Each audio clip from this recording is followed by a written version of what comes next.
Halo semuanya. Karena tayang YouTube, jadi openingnya kayak YouTuber. Assalamualaikum warahmatullahi wabarakatuh. Waalaikumsalam. Salam sejahtera untuk kita semua. Yang pertama, tentu saya mewakili teman-teman dari kelompok ini akan memperkenalkan diri terlebih dahulu. Namun sebelum itu, kami ingin menyampaikan atau mempresentasikan tentang sistem pakar diagnosis penyakit yang dilakukan oleh ROTCOP guna memenuhi tuntutan dari tugas sistem pakar untuk UTS. Yang pertama, saya kebetulan asisten mikrobiologi, kemudian yang sedang merecord adalah Muhammad Nopal Himawan, kemudian yang pada kesempatan kali ini jaringannya sedang terkendala adalah Hafifah Munawaroh, dan yang terakhir adalah Lisa Arianti. Nah, kemudian untuk sistem pakar diagnosis penyakit yang rokok ini kami dasarkan dari suatu jurnal yang kemudian tidak bisa kami tampilkan karena mungkin akan memakan waktu. Jadi kita langsung pada pembahasannya saja. Langsung pada slide selanjutnya, Mas. Yang pertama, pendahuluan. Kepedulian manusia setiap harinya semakin menurun dengan meningkatnya jumlah perokok di Indonesia setiap tahunnya. Kurangnya rasa peduli pada diri sendiri serta minimnya pengetahuan dan bahaya rokok membuat sebagian orang tidak lagi memikirkan kesehatan mereka di masa depan. Banyak yang mengesampingkan efek buruk yang ditimbulkan oleh asap rokok. Hal ini disebabkan karena efek tersebut tidak langsung terlihat saat pertama kali rokok. Banyak perokok yang enggan memeriksa diri dengan berbagai alasan. Oleh karena itu, kelompok kami membuat sistem pakar diagnosis pada perokok dengan metode forward chaining. Masalah rokok seperti sudah menjadi hal yang sangat biasa di kalangan masyarakat ini. Mulai dari orang dewasa, remaja, bahkan anak-anak sudah sangat familiar dengan beberapa satu ini. Kegiatan merokok tidak usah kita temui beberapa pada kehidupan sehari-hari. Dengan meningkatnya jumlah perokok aktif yang semakin mengkhawatirkan, terdapat beberapa resiko yang pasti akan mengancam mereka untuk selanjutnya. Efek buruk yang ditimbulkan oleh kegiatan perokok ialah munculnya penyakit-penyakit yang berbahaya. Sangat sulit untuk menghentikan seseorang agar tidak merokok. Tanpa adanya niat yang sungguh-sungguh dari perokok sendiri. Oleh karena itu, kita membuat sistem untuk membantu perokok aktif mendiagnosa penyakit dengan melihat gejala-gejala yang ada.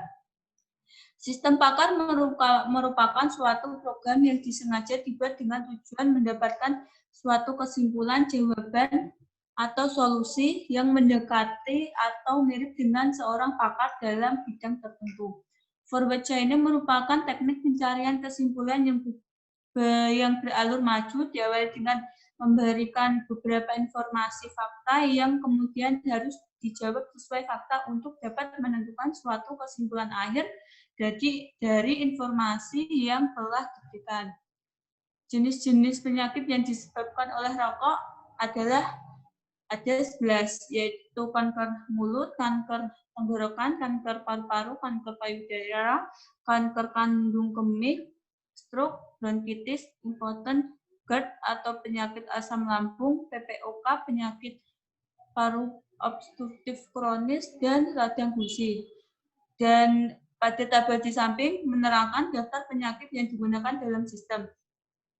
Dan kita terdapat 8 sistem yang akan digunakan, yaitu kanker mulut, kanker tenggorokan, kanker paru-paru, kanker payudara, dan kanker kemih, stroke, dan bronkitis impoten. Berikut adalah penjelasan tentang indikator penyakit yang disebabkan oleh rokok.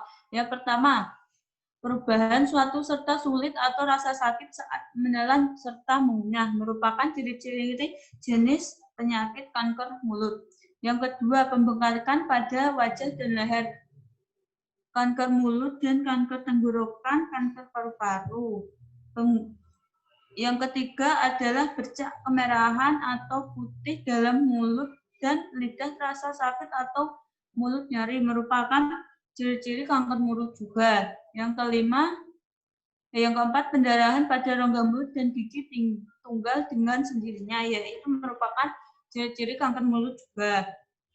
Yang kelima, batuk kronis serta telinga terasa sakit dan berdengung merupakan ciri-ciri jenis penyakit kanker mulut dan kanker tenggorokan.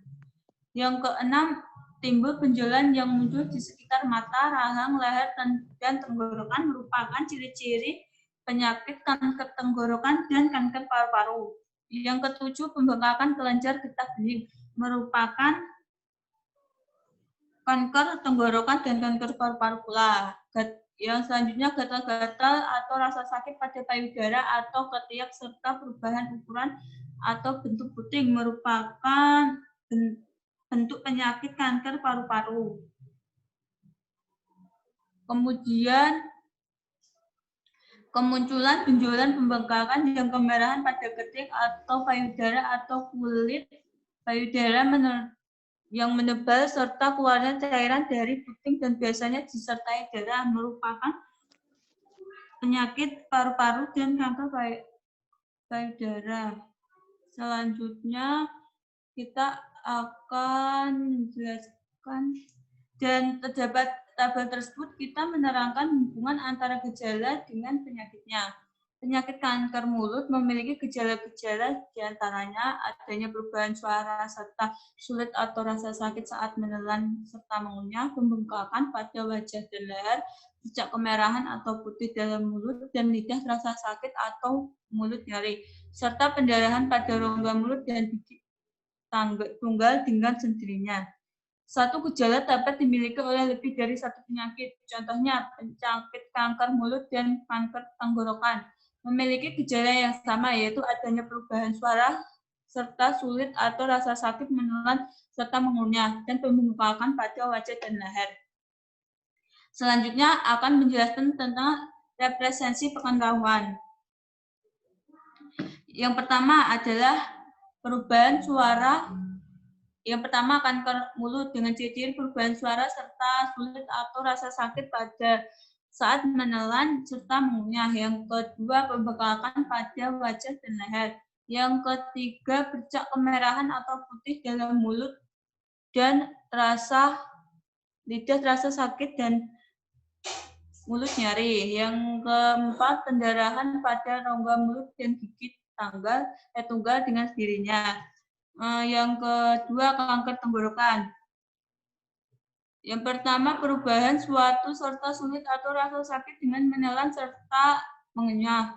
Yang kedua, pembengkakan pada wajah dan leher, batuk kronis, serta telinga terasa sakit dan berdengung. Yang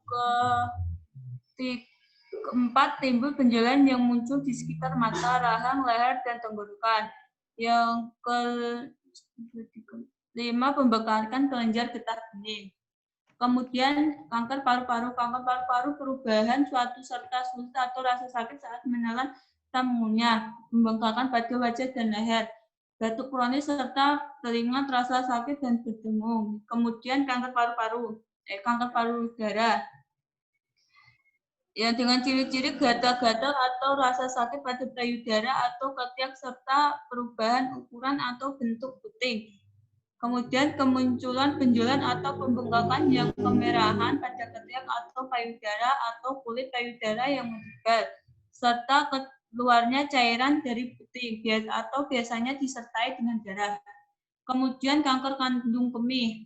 Frekuensi buang air kecil semakin sering, tapi jumlah urin yang dikeluarkan hanya sedikit, serta warna urin keruh dan kuning kemerahan. Yang selanjutnya, stroke. Dengan ciri-ciri sakit kepala yang tiba-tiba dengan kelemahan dan kelumpuhan pada beberapa bagian tubuh, wajah, lengan, tangan, terutama pada salah satu sisi tubuh. Kemudian bronkitis. Ciri-cirinya dada sesak, nyeri, dan berat. Infeksi saluran pernafasan, yaitu flu atau pilek. Kemudian impoten. Impoten menggunakan ciri-ciri terlalu cepat ejakulasi atau kesulitan memulai dan mempertahankan ereksi. Yang 9, GERD atau penyakit asam lambung. Rasa bengah di perut, susah buang air besar, nafsu makan tiba-tiba berkurang, naiknya asam lambung. Selanjutnya yang ke-10, PPOK, penyakit paru-paru obstruktif kronis. Dengan ciri-ciri rasa besar pada dada. Yang kedua, kebiruan bibir atau kuku jari. Yang ketiga, penurunan berat badan yang tidak sengaja.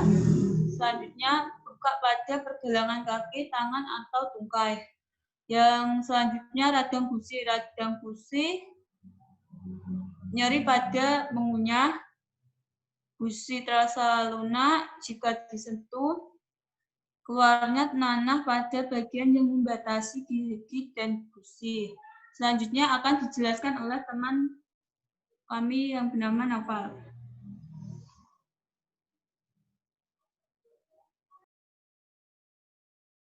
Untuk yang selanjutnya ada perancangan basis pengetahuan atau knowledge base, ada rule forward chaining. Untuk aturan yang pertama yaitu ada if G01 dan G02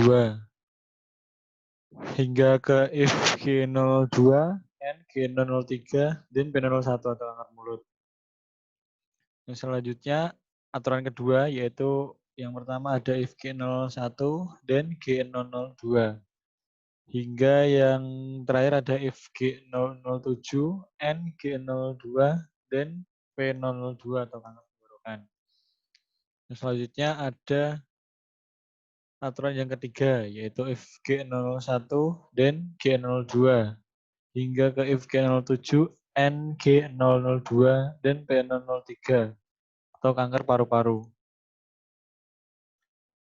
Yang selanjutnya ada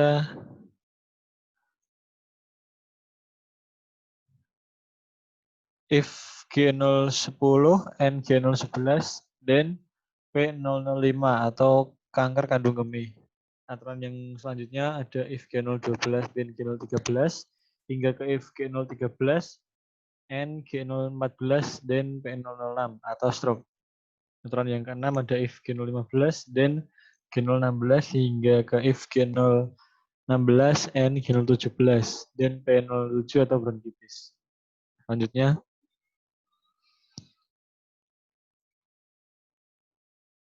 next.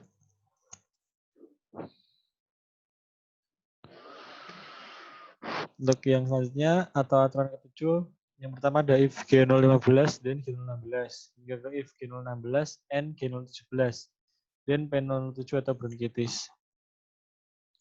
Yang aturan yang ke-8 ini hanya ada satu yaitu if G019 and G022 dan P08 atau impoten. Yang ke-9 ada if G021 dan G022 hingga ke if G022 and G023 dan P09 atau GERD, penyakit asam lambung. Yang ke-10, yang pertama ada if G025 dan G026 hingga ke-6 yaitu if G026 and G027 dan P010 atau PPOK, penyakit paru-paru obstruktif kronis.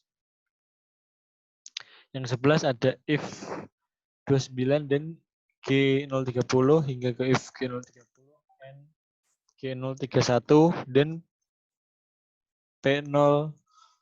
P011 atau radang gusi. Next.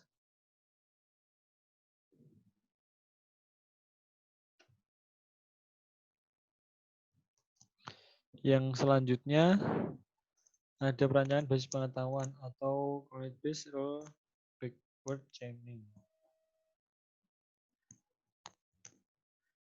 Aturan yang pertama ada if G02 dan G01 hingga if P01 atau kanker mulut dan G022 and G03.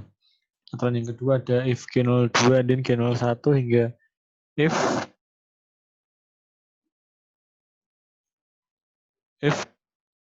P02. Karena hasilnya sama, karena ini prosesnya sama seperti yang forward, maka langsung saja ke backward chaining yang aturan yang ke-9 yaitu if G022 dan G021 hingga if P09 atau GERD, penyakit asam lambung, dan G022 dan G023. Dan ke-10, untuk yang ke-10 hasil yang terakhir ada if P010 atau PPOK dan G026 dan G027. Yang ke-11 yang terakhir ada if P011 radang gusi dan G030 dan G031. Next.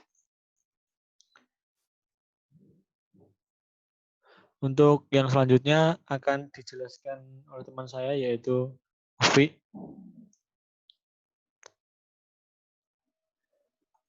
Baik, kemudian power changing. Di sini merupakan implementasi dari power changing. Bisa dilihat terdapat kanker mulut itu terdapat dua fakta, yaitu berupa G002 dan G003. Sedangkan G004 dan G001 hanyalah sebuah pendukung dari fakta tersebut. Kemudian ada kanker tenggorokan. Kanker tenggorokan memiliki fakta G002 dan G007. Bisa dilihat dulu dari forward chaining seperti di gambar. Terdapat yang pertama ada G001, dia terhubung ke G005, kemudian G002. Kemudian membentuk kanker tenggorokan. Sedangkan yang kedua ada G006 menuju ke G007, kemudian membentuk kanker tenggorokan.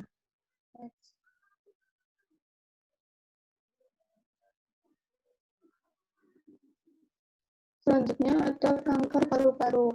Kanker paru-paru terdapat dua fakta juga, yaitu G007 dan G002. Di mana ada G001 itu menuju G005, kemudian G002 atau G001 menuju G002. Kemudian ada G006 menuju G007 membentuk kanker paru-paru. Kemudian ada kanker payudara, itu terdapat dua fakta, yaitu G008 dan G009. Next. Ada kanker kandung kemih. Kanker kandung kemih itu terdapat dua fakta juga, yaitu G010 dan G011. Sedangkan stroke terdapat dua fakta juga, yaitu G013 dan G014. Next.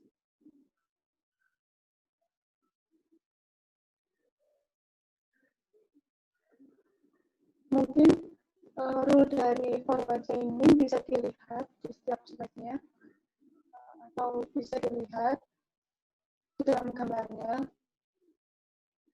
Saya akan menjelaskan langsung saja ke kedua chaining.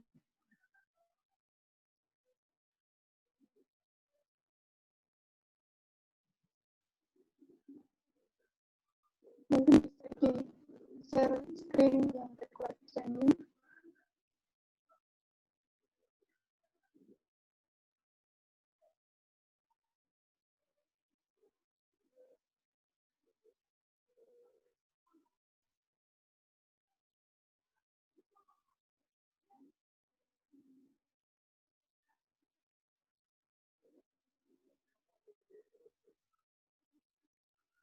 Kemudian forward chaining. Di sini forward chaining hanya kebalikan dari rule dari forward chaining.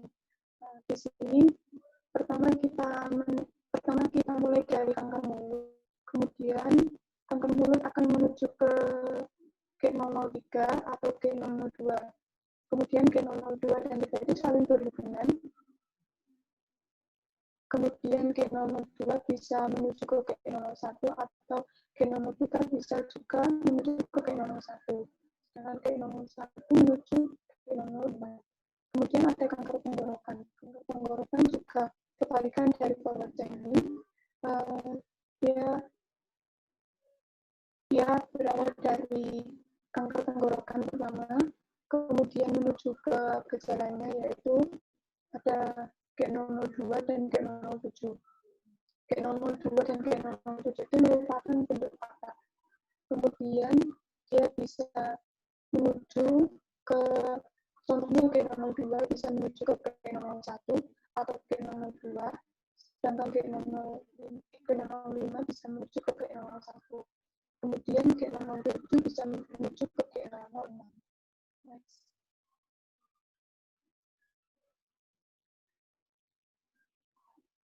Kemudian ada kanker payudara. Kanker paru-paru juga sama seperti sebelumnya. Hanya saja dia beda dalam rule berbarengannya. Kemudian yang kanker payudara memiliki dua fakta, yaitu G008 dan G009. Next.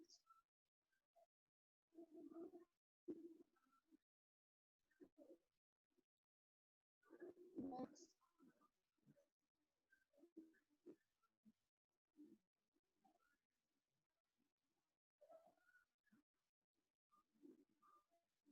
Mungkin gambar dari backward chaining sama dengan sebelumnya. Ini berdasarkan pada rule backward chaining di knowledge base bisa diimplementasikan sebagai berikut seperti pada gambar. Mungkin selanjutnya bisa dijelaskan mengenai teknik referensi. Yang akan dijelaskan teman saya yaitu Zamzam.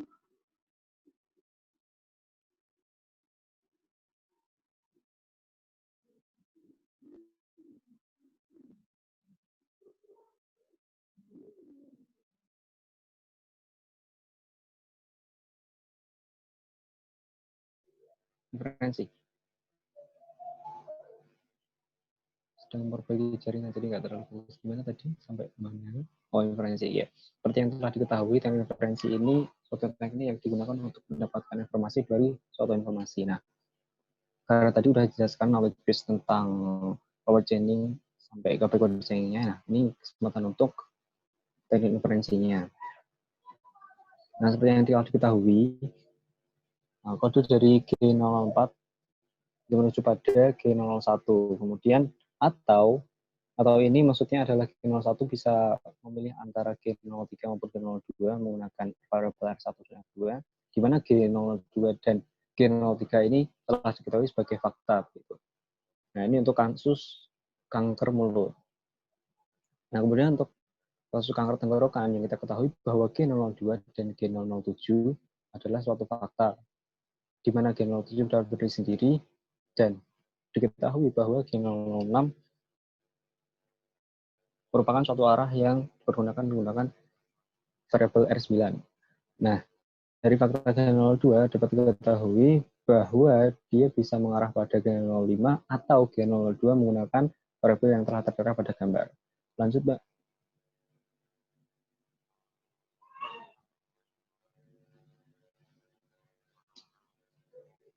Yuk.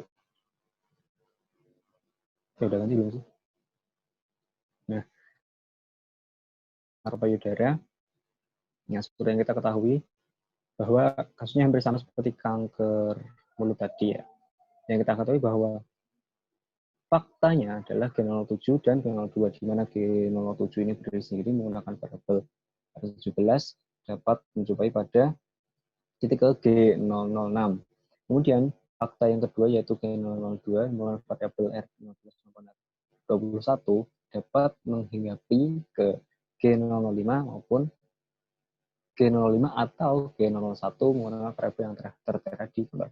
Kemudian pada kanker payudara karena hasilnya sama, jadi kedua fakta dapat dikombinasikan menjadi satu, yaitu fakta dari G08 dan fakta dari G09. Nah, kemudian variabelnya juga sama karena memang arahnya juga sama. Seperti itu. Lanjut.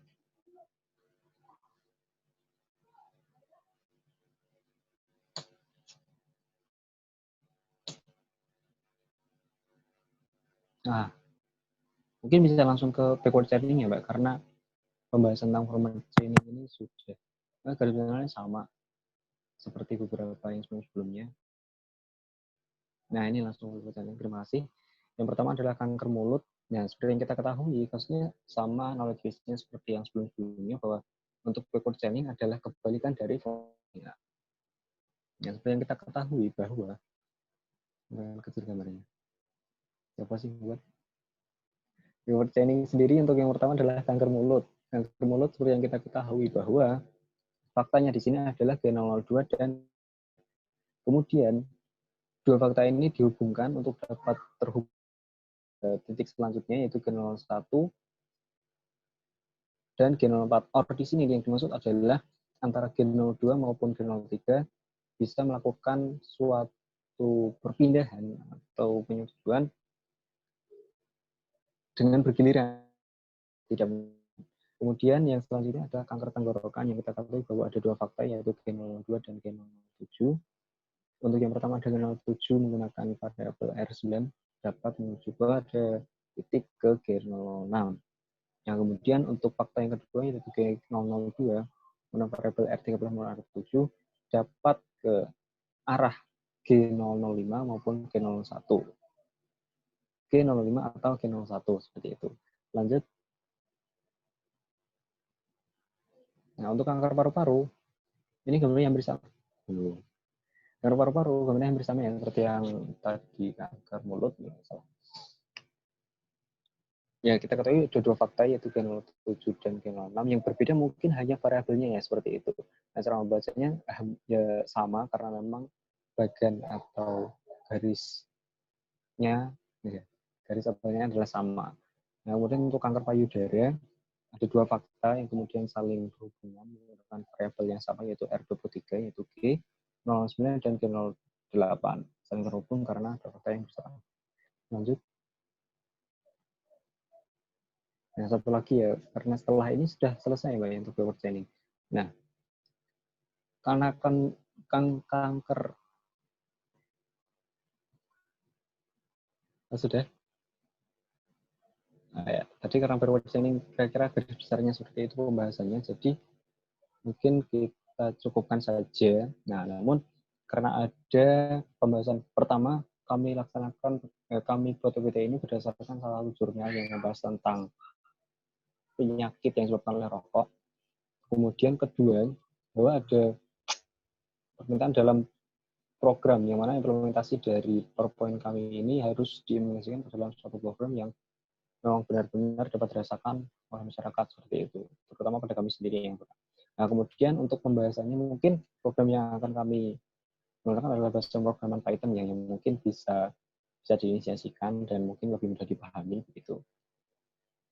Nah, kemudian yang selanjutnya masih dalam proses ide seperti itu. Jadi belum lebih luas. Sekarang pembahasan juga masih sebatas PowerPoint tersebut dan project-nya. Nah, mungkin dari presentasi itu saja, karena ini nanti juga akan diupload di YouTube. Jadi barangkali teman-teman yang bertanya maupun mengajukan pertanyaan, langsung bisa ketik di kolom komentar dan jangan lupa subscribe. Asik. Saya kembalikan kepada yang pertama. Saya ada tambahan dari teman-teman? Oh, enggak ada ya. Baik, karena ini sudah selesai, jadi saya mewakili teman-teman semua, mohon maaf bila ada kesalahan maupun kekurangan dalam penyampaian kami, karena juga ini di kampus masing-masing, tidak di kampus begitu ya, jadi sinyalnya mungkin agak terkendala. Nah, selamat menikmati perkuliahan, kita masih semester 5. Dadah. Ya.